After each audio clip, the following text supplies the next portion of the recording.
I keep hearing all this stuff about 2012. They say the world is going to end because of a hidden planet crashing into us or a solar flare or something. Do you think it's true? No. Why not? Because if there was a planet about to crash into us, it would also affect other planets in our solar system. It would be seen by amateur astronomers the world over. This hasn't happened. What about solar flares? The sun has an 11-year cycle. There is no evidence to suggest that solar flares in 2012 will be any different to the thousands of others throughout history. These concerns have no basis in science or reality. But the end of the world is predicted in the Mayan calendar. It says the world is going to end on the 21st of December, 2012. No, it doesn't. December the 21st, 2012, is simply the day the Mayan calendar ends and then starts again. Our 20th century ended on December the 31st, 2000, and January the 1st, 2001, was just another day.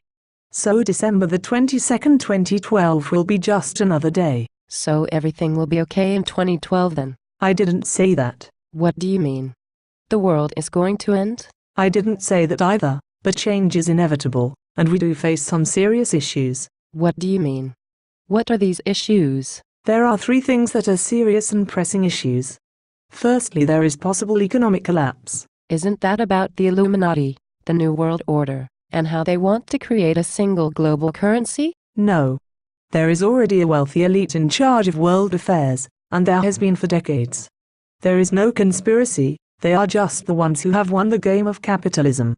When they already have control, why would they make their power obvious to the rest of us? That would be stupid. And the super rich are not stupid, otherwise they wouldn't be rich.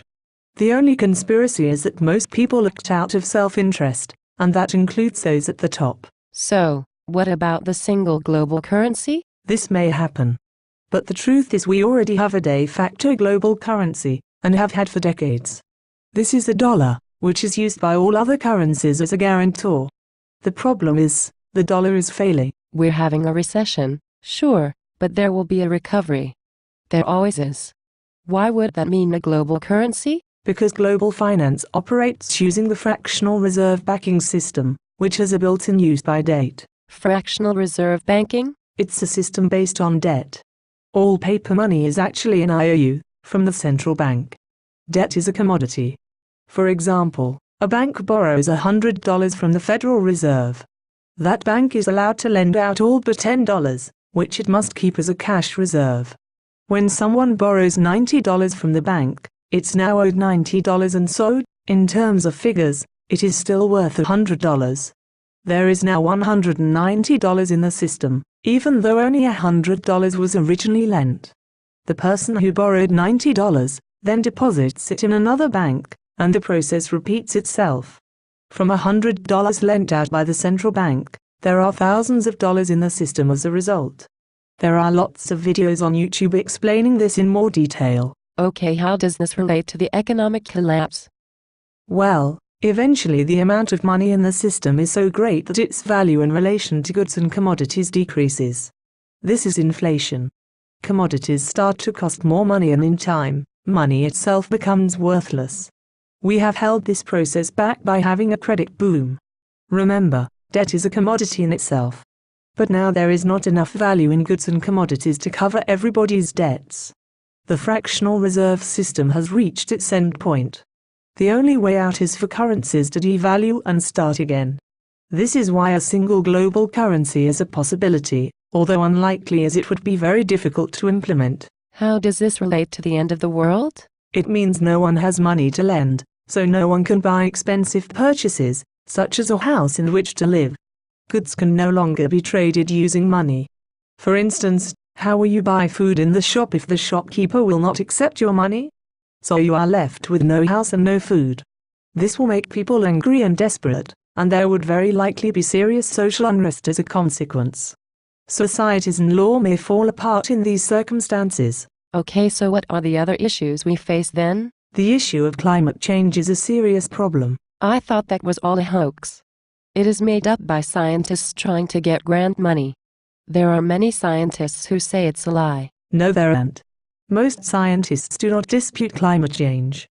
The scientific consensus is based on over 29,000 peer-reviewed research papers.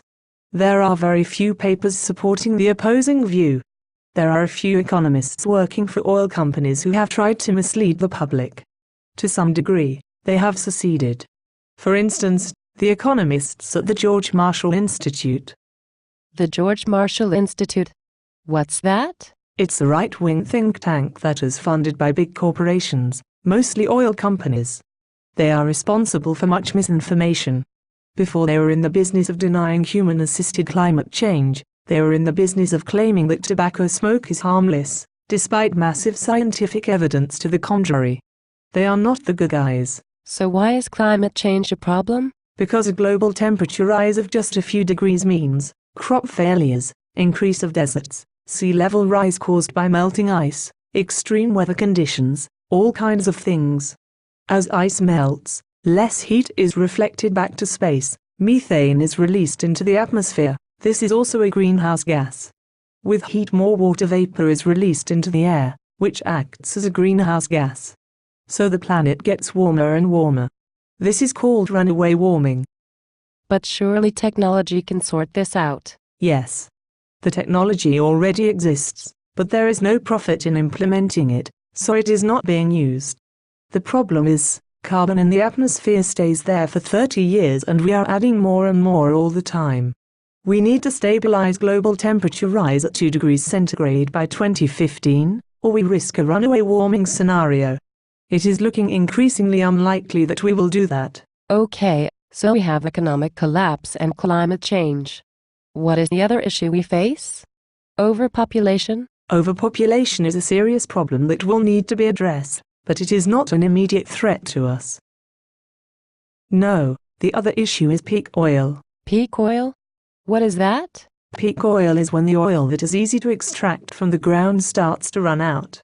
It then gets more and more expensive to extract oil, until it takes 1 barrel of oil energy to extract 1 barrel of oil from the ground. Then it is futile to try to extract oil anymore. This problem is being accelerated because we are increasing the amount of oil we are using. Why is this a problem? We can use nuclear energy, or wind or solar power instead. Nuclear power requires oil energy in order to extract the energy from radioactive elements. It doesn't work without oil. Also, elements such as uranium are a finite resource and also running out. Also, high-level nuclear waste remains dangerously radioactive for many thousands of years, and has to be stored safely. We already have 200,000 tons of it worldwide, that we don't know what to do with. Wind farms and solar panels require oil energy in order to be manufactured. We have not made even a tiny percentage of what is required to meet our energy needs. The upside is, if oil runs out, we will be putting much less carbon in the air. But not only are we reliant on oil for our energy, we also rely on oil products other than fuel. Our clothes, roads, fertilizers and medicines are all made from it. Carpets, computers, paint, candles, makeup, are all made from oil. This is all quite scary. Isn't there anything I can do as an individual to stop these things happening? Yes, it is scary, but there are things you can do. For a start, stop pretending these things aren't real. Then get involved in movements and projects that are trying to develop more sustainable ways of living. For instance, in the UK there is a transition town movement. This is aiming to move entire towns away from those dependencies on oil and global markets, and live a sustainable existence, without giving up all our modern technologies. There are many other similar projects and movements in the UK alone. Thousands worldwide. But the UK can't feed 65 million people from its own land. Yes, it can. In World War II, some food was imported, but in reality, the UK fed a population of 52 million people from its own farms. This was done without the extra knowledge of agriculture we have now, and it was done largely without the use of pesticides. The population was actually healthier as a result. Okay, sure, there are movements trying to make positive changes. But what if they fail? There'll be riots and lawlessness. Civilization will collapse. It will be anarchy. If that happens, what should I do? There are many opinions about this. But the facts are, you will need water, safe shelter, food, and most importantly other people. There is lots of info about how to survive a collapse of society, but few mention the importance of cooperating with other people. Some think they could make it alone or in small groups, but they are wrong. In a larger group, you have a greater skills pool, are less vulnerable to attack, and more able to cope if things go wrong. A lone special forces soldier would not last long if he had a misfortune to break his ankle. Even a sprain could mean life or death. The best thing you can do now is join with those that are trying to live sustainably. Even if they do fail to make a positive change, at least you will be with a group of people who possess the necessary skills to survive. Anyway, I've gotta go. There's a pair of designer shoes that I really want and the store closes in 15 minutes. Brilliant.